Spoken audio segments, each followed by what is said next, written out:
Hello, and welcome back to episode 3 of the Just Talking podcast. Thank you to everyone who listened to the last 2 episodes of the podcast. I apologize if I sound kind of awfully sick. My throat has been swollen. It's been a rough week. But I'm here to podcast. I feel like you're going to be able to hear literally everything outside because for some reason it's just so loud outside right now. But I decided I'm also going to put out 2 episodes this week because this episode I decided I'm going to start talking about being a non-Mormon and leaving the church and my decision to do that. But it's not just going to be about me, it's just going to be about Mormonism in general and the people that I know who have also kind of had the similar experience to me, and people who have separate and different experiences, and people who are still members. I'm going to be interviewing tons of people. So this is a multi-part series. It's kind of a serious series, and I also understand if nobody wants to listen to this episode because it can be kind of awkward. But yeah, so this is the first episode to basically my maybe I'll title it Understanding Mormonism. There you go, that's the title, that's what I'm calling it. So this is episode 1, Understanding Mormonism. Kind of I wanted to start the first episode first talking about what Mormonism is and what they stand for, and then kind of the beginning stages of when my computer's deciding to talk to me now, and kind of the beginning stages of me deciding to believe, to not believe, and to leave, and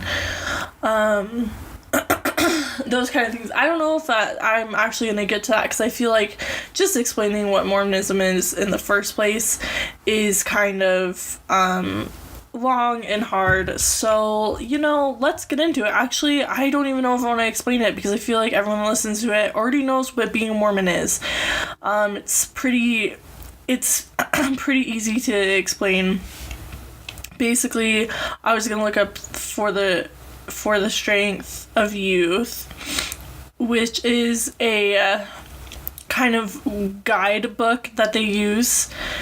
That is basically, it's literally just like the beginning. Let's see.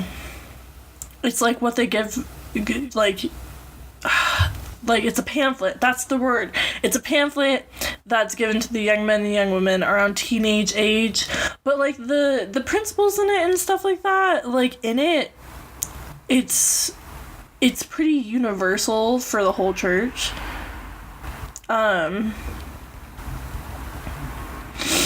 Maybe I should also look up the definition of.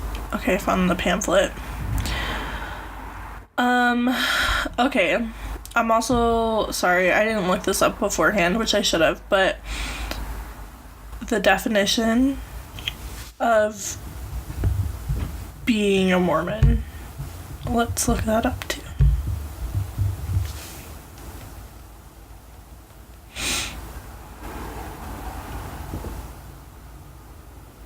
Okay, sorry.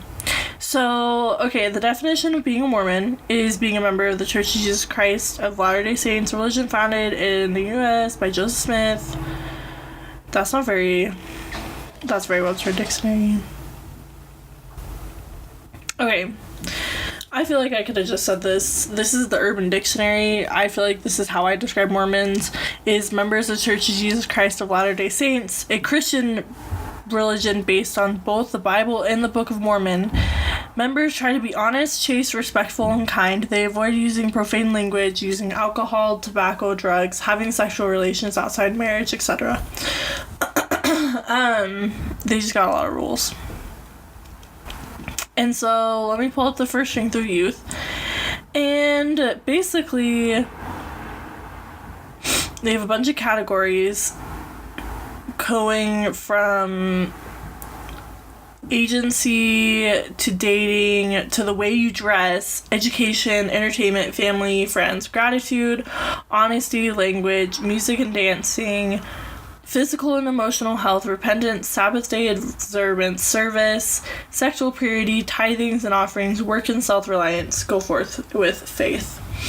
So I think these are kind of these categories, and what the For Strength of Youth says in these categories are really kind of the standards that the church really holds everyone to. I don't know. Well, I guess I don't know if standards is the right word. It lays out all of the rules kind of in this pamphlet. So, like, with agency and accountability, it talks about how Heavenly Father has given everyone agency, and you have a right to choose for yourself what's right or wrong. You have, like, a responsibility to make, the good choices, and keep in mind God when you're making every choice. I feel like while I go through this, I should put kind of, like, my just 2 cents on this. I'm gonna do that because I think this is the weirdest, like, choice and accountability. Like, agency is, like, the strangest thing that I was taught in the church, because it's all fun and games. You can have as much agency as you want, as long as your agency is, I don't want to go to church on Sunday, or, oh no, I don't want to go to Young Women's, but I'm gonna go anyways. That's what agency is. It's not a true choice. It's never looked at as a true choice. I've never felt anytime that I was saying that I was being a member of the church, I never felt like I ever had any agency, because if I truly did choose on the way I felt about the activity I was going to, or the thing I wanted to say, or the fucking role I had to play in the church, I never had the chance to ever truly say, no, I don't want to fucking do that. No, I don't give a shit about that. Or no, why would you tell people that why would you tell people that? Because I don't believe in that. I don't believe what we're teaching the girls. So, like, it's crazy to me to think that I literally said yes. I was given agency and just said yes to be a Young Women's president, when most of the time I was just kind of, I completely did it because I love the girls. But I was just, it was really conflicting. It was really weird because I felt like I did not have a choice to say no. Because if I said no, oh my God, would I be judged? And not just that, I would get my ass fucking kicked. I would just get, like, I know some people are really just, like, badass, and maybe they're just numb, and they've gone through a lot, and they can really be like, no, like, I don't give a shit, and they don't care what people really think about them. But it's really different to be isolated by, like, a whole community very viciously over the fact that you can't just fucking say no, because you're taught your entire life God gave you agency. But if you say no to not wanting to go, or not wanting to play a role in his church, or not believing that things, are questioning it, that means that you're a bad person if you say no. That's definitely what it felt like, and I know that's what kids feel like. And adults can fucking say as much as they want. That's not what it feels like. You're being dramatic. It's dramatized, but it's like, okay, yeah, but we're kids. What do you expect us to do? You're our parents. As children, we respect you and we look to you for guidance. So why are you pumping this type of, like, scared trust into us? I have no idea what that weird noise is. Basically, so I don't know if I'm going to go through all of them. I'm going to probably go through the ones that really bothered me the most. The dating one is kind of pretty, like, we don't date. You're not supposed to date until you're 16, which people take to a whole nother level in Utah. I did not realize that until I moved here. I moved here when I was about 13, 14, and before I moved here, I was a Mormon outside of Utah, and it was pretty normal. Everyone had crushes. I was pretty boy crazy. It was kind of gross. I was also crazy. That was a secret. But yeah, I was closeted gay. Who cares? So, like, it was very, like, nonchalant, but it was really normal. And there weren't there weren't a lot of Mormons. It was definitely not like Utah, but there weren't none, there weren't none.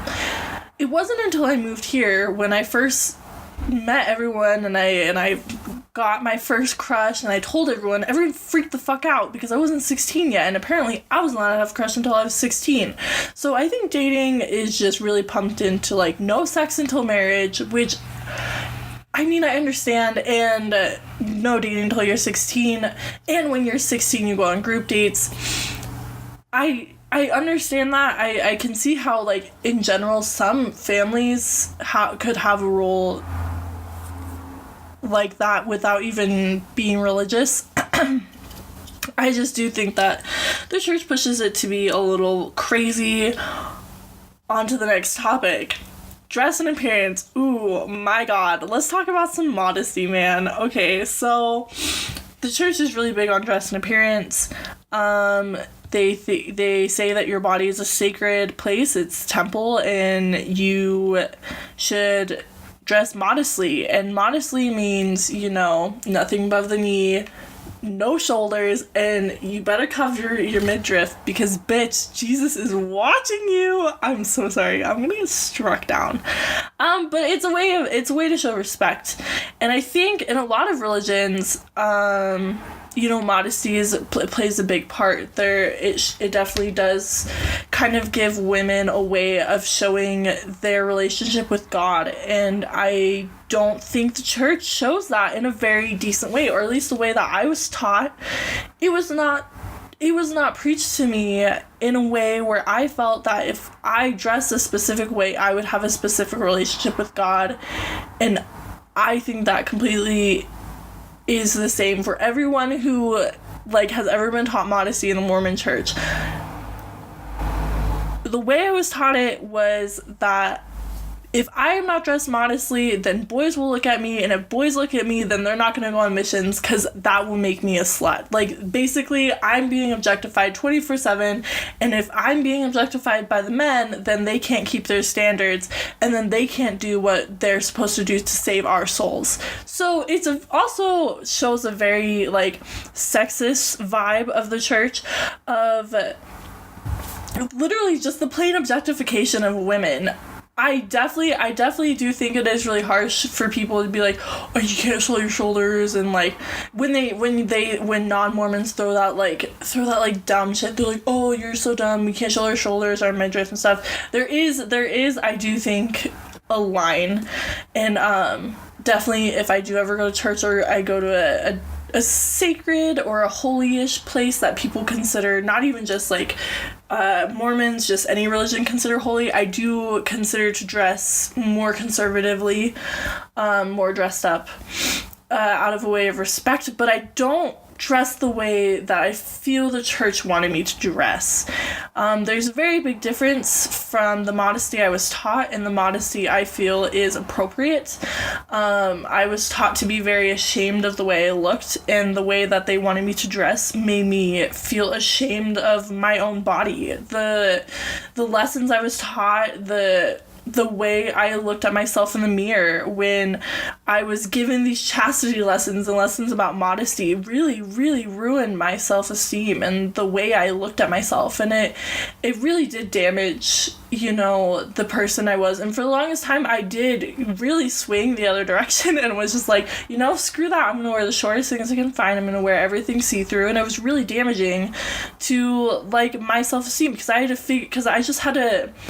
I don't know if it was a way to rebel or if it was just a way to kind of just be like, I don't feel good when I do it this way, so let's just go the extreme the other way. But, like, it pounded in these very psychologically damaging ideas into these young women's heads that, they're only objects, and that's what they're there for. They're objectified, and if they don't follow the rules, and if they go around slutty and they get a boy to not go on their mission, then damn them, and they ruined their own salvation. They're never going to be good enough. It's so disgusting. It's a very misogynistic, sexist view of women. So yeah, I have a lot to say about... I definitely do have a lot to say about dress and appearance. Education is pretty straightforward. They definitely do value education. I don't have any problems with that. Entertainment and media is pretty. I don't see any issues with their entertainment and media. The church is finally starting to market itself, which I find really funny.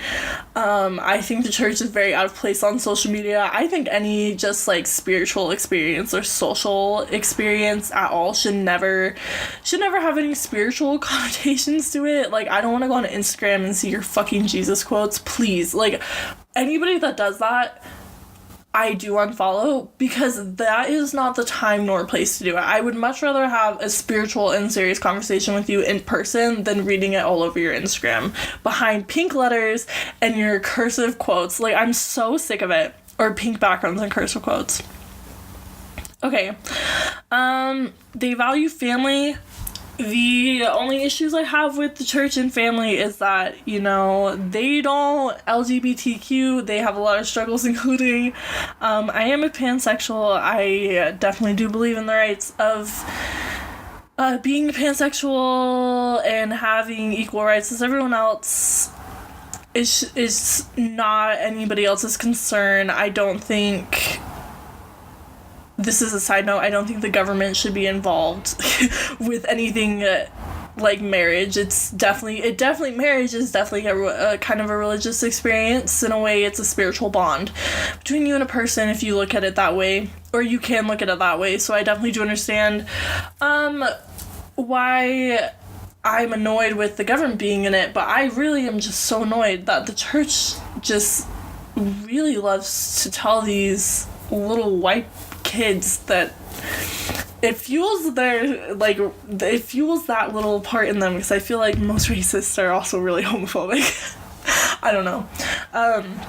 But I've met a couple racists, like pretty bad racists, Mormons, that are really homophobic, and I'm like, damn, son, yeah, you really just pull that out of the For Strength of Youth and Family Proclamation. You keep yelling that at people.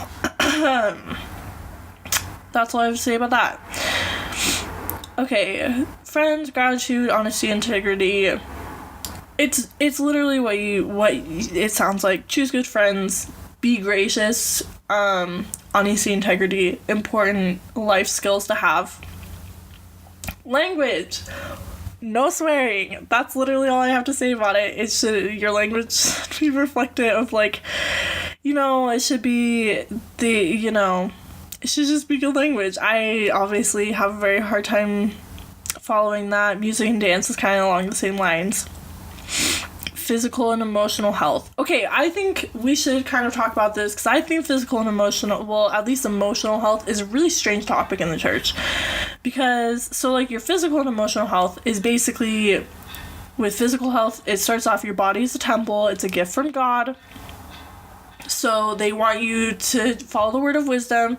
So no drinking, smoking of any kind, nothing, no hard drugs, that's what I was trying to say. No coffee, so like no addictive substances, basically. Ooh, I don't know why that noise is popping up. You know, kind of keep, like, exercise, don't be gluttonous type of thing. They would, like, you know, practice, like, good eating habits and be balanced and stuff. It doesn't really talk about emotional health down here, unless like really I'm on the website, but like other than that, like your emotional health that they're talking about is really just like if you ever become addictive, and then because the church offers so many addictive and recovery programs, because literally if you ever have one fucking problem, you're addicted. I swear, porn, you got a problem, you watch porn twice, you're addicted.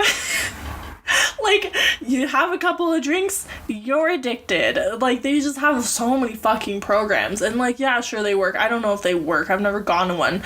People seem to preach it, but they seem, like, kind of, I don't know, they seem kind of laughable when I read them. But I would like to, maybe I'll look it up. Maybe I'll look up their stuff and compare it to an actual, you know, like actual rehab kind of experience. So I find it amazing, though, that in the For Strength of Youth, which they do give to teenagers, that in the emotional and physical and emotional health, they don't talk about mental illness and kind of where you can go with that, because that is such a huge problem in the church. It's such a huge hidden problem in the church. And I mean, a lot of it does revolve around LGBTQ community members, but I do think, a lot of kids they're born into this religion and they're having a lot of hard feelings. And if it's really, really hard to question in the church, especially if you're in an area or you're surrounded by people that if you feel like you question, then you're out. Like, you're just gonna get called out, you're gonna get ridiculed, you're gonna be put through something that you didn't deserve to go through or you didn't want to go through. You had a simple question about your religious beliefs, the way you are being told to live, you had questions about, and they freak out at you. Like, that's really absolutely terrifying. So I think that causes a lot of, emotional turmoil. So I'm really, really shocked reading through this, like just skimming through it, that I don't see anything about really like the emotion, like actual emotional health. It just talks about addiction. I mean, it does tell you, like, don't intentionally harm yourself and stuff like that. But yeah, no, I don't see it. So other than that, really, it's kind of just the rest of it was the repentance through go forward with faith. And I mean, it's the basic, like, what you would think about at church. If you went to a basic church, repentance is a basic process that people have. Observing the Sabbath day is a basic thing that every church has. The church does really focus in service, and that is one very admirable thing that they do. They do a lot of rescue work and I can't think of the emergency service work. They do a lot of that stuff. So that is I do think that is very noteworthy and kind of very, very nice. Yeah, sexual purity, if you go to church, if you're religious in any way, I feel like that's basic Christian values. Sexual purity is no sex before marriage, chastity type stuff. Tithings and offerings, 10%. I don't think I've actually ever paid tithing truthfully ever in my entire life. So hot tea. Sizzle. Ew. I literally might cut that out, but I probably won't because I'm too lazy to go back. Work and self-reliance. I think this is really funny thing that they try and teach, because they do send boys on missions for 2 years and stuff, but I don't know. Moving to Utah, I've met so many guys come back from their mission and they just sit in their parents' basement until they're like 26, and then they move out or they get married right when they get back. It's kind of weird. And then they live in their parents' basement with no, I'm just kidding. Well, that does happen actually a lot. I feel like that's kind of normal. But like when you get married when you're fucking 21 and oh my god, so much underage marriage just happening. I say underage, but like I just feel like getting married under the age of like 23 is kind of crazy. Okay. And then the last one is go forward with faith, which is like any church. Believe in the church you follow. So I guess this really kind of just was like my review and kind of some hot takes on the For Strength of Youth, which is basically the overall premise of some of the standards and things that the church sets out for teenagers, but I feel like everyone to follow.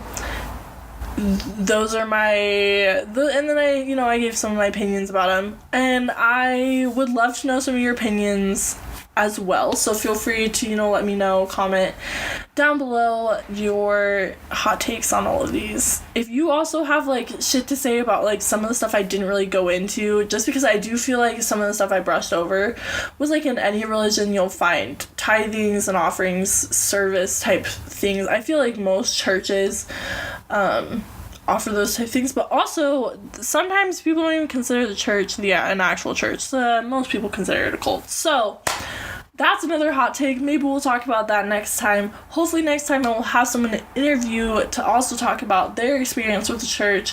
Or maybe next time I'll go more into my own experience in the church besides what you heard today. Thank you so much for listening. Please feel free to like and subscribe. Leave your feedback as well. And I'll see you guys next time. Talk to you later.